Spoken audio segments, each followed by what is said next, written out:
and welcome to this episode of Eagle's Eye. I'm your host, Madison Ferrell. Thanks for tuning in. Today I'm joined by Ashland University student John Keim. John, how are you doing today? I'm doing fantastic. Thank you for inviting me. Yeah, of course. What brought you here to AU? Great question. So there's quite a few things that brought me here to AU. I'd say the number one thing is I grew up here in Ashland, and so Ashland University was always in my backyard for the most part, and so I always had that thought about it. But just the phenomenal programs that we have here, including JDM and the Ashbrook Center, brought me here. Oh, that's amazing to hear. You are involved in many organizations both on and off campus. One team you are part of here at AU is the marketing team. Can you talk a bit about your position with them? Of course. So I'm an assistant photographer for the AU marketing team. I love photography. I own a business outside of here that does photography. And when I came to AU, the main photographer was like, hey, you'd be a good person for this role. Would you like to come in? And so I did, and I'm still there, and I love taking photos of students, enjoying their time here on campus. Oh, that's so great. Another position you hold on campus and here within the Journalism and Digital Media Department is the digital editor of the Collegian. Can you expand on what that job is? Of course. So, as you know, the Collegian is the AU student-run newspaper here on campus. We talk a lot about a variety of things that are happening here on campus. My job in the Collegian is the website editor, and so what I do for them is I upload all the stories that students report on, and then I put it up on the website so everybody can read it, not even just AU students. That must be great for outreach. Yes. And staying within JDM, you are one of the co-hosts of 88.9 WRDL's morning show, The Early Bird's Word. What has that experience been like for you? It's been phenomenal. I will say waking up at 6 a.m. is not for everybody, but I will say I have enjoyed it so far, having a lot of guests come on and being able to talk to guests from around the county, from students here on campus as well, about their experiences. Waking up with my co-host Evan Corrin as well, that's been a phenomenal experience, just growing our friendship in that way. It's been a great experience, and I've enjoyed it so far.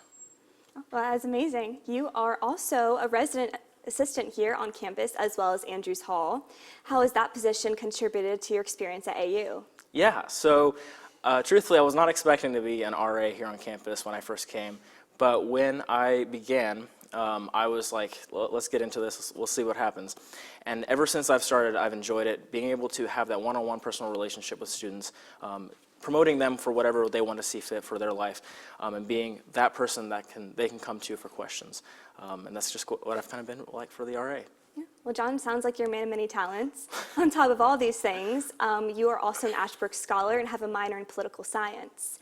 Can you tell us how Ashbrook has shaped your academic experience? Yes, so they've done a phenomenal job in shaping my experience here at Ashland University. I've been able to meet a lot of speakers, like for an example, Dana Perino just came to Ashland University not too long ago, and I was able to talk to her regarding some of her experience. And that was it was good. It was good for my experience to be able to see people who are working in the fields that I want to work in politics specifically, which is where I'm at currently. Well, talking about politics, you're also involved with Ashland Student Senate. Can you expand on your involvement? Yeah, so kind of going back to the resident assistant position, I'm the RA representative on campus, so the executive officer of residence life. So I deliver a lot of the news about what's going on here on campus. If students have questions about it, I represent all the halls here on campus, just showcasing all the phenomenal things that are going on campus. Yeah. Well, now moving off campus, in the fall, you were elected as the Montgomery Township trustee. Can you talk a bit about what that election process was like? Yes, of course. So I announced my candidacy for trustee back in July of 2025. I will say I was a little bit nervous when I first did it, just because coming into the race as a 19-year-old, being very young, is not for the faint of heart, I would say. But what I will say is there was a lot of support that helped me get to that point. When I first entered the race, there was 3 things that I made core promises, and that was financial transparency, a new perspective, and a better outlook for the future of Montgomery Township. And so, so far we're delivering on those promises, and so I'm looking forward to delivering even more. I'm excited to look forward to it too. What would you say is the biggest challenge of the election process? I will say probably the biggest thing was the age aspect. Knocking on many doors, coming up as a 19-year-old, knocking on the doors and say, hi, my name is John Keim. I'd like to be your next township trustee. They're like, you're what? And so that's kind of the response that I got sometimes, was just like, how old are you? and just kind of have to go through with that and just explain to them that it's more of your qualities that matter more than what your age is. And I think that's in every aspect of life is your age doesn't define you. It's what you are trying to pursue and what quality you'll bring to the place that you're going to. And so that's kind of where I'm at. Yeah, well, I agree with that heavily. What are some responsibilities a trustee has? Yeah, so I've talked a little bit about this on the election show in 2025. A trustee is responsible kind of like what a city council is. So it's basically like a rural area city council. Montgomery Township represents about 6,000 people. And what we do is we go through a lot of the roads that we have on Montgomery Township fall under our preview. And so what we do is we maintain those roads, we make sure that those roads don't have potholes, which we get a lot of complaints about, as you can imagine. And it's making sure that we maintain those, but then also just having community-wide events, making sure that we're open and accessible to the community. That sounds great. Talking about more, I mean, you kind of touched on it a little bit, but what really inspired you to run for a position at such a young age you are? Yeah, so once again, I would just say our generation, one thing that inspired me was our generation needs representation. I see this within government today. The median age is far above what I am at the moment. And so I feel like our generation needs representation in all aspects of government. In fact, I wasn't too sure if I was going to bring this up, but I will. And I read an article this morning about what is the appropriate age to buy a house. For an example, like if you're 26 years old, you're looking to buy a house, how can you do so? The answer was, just live with your parents.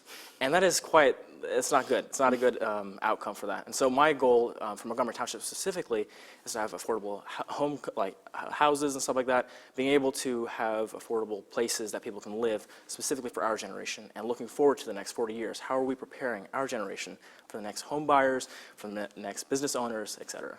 Yeah, that sounds like a great plan and a great advice. And speaking on advice, what advice do you have to young politicians who are thinking of getting into the field? Get involved. You may be a little nervous, like I once was, but there's so many people who are willing to support you through this process. Your voice matters just as much as your neighbor's does. And so get involved, make your voice heard, and make a good impact on your community.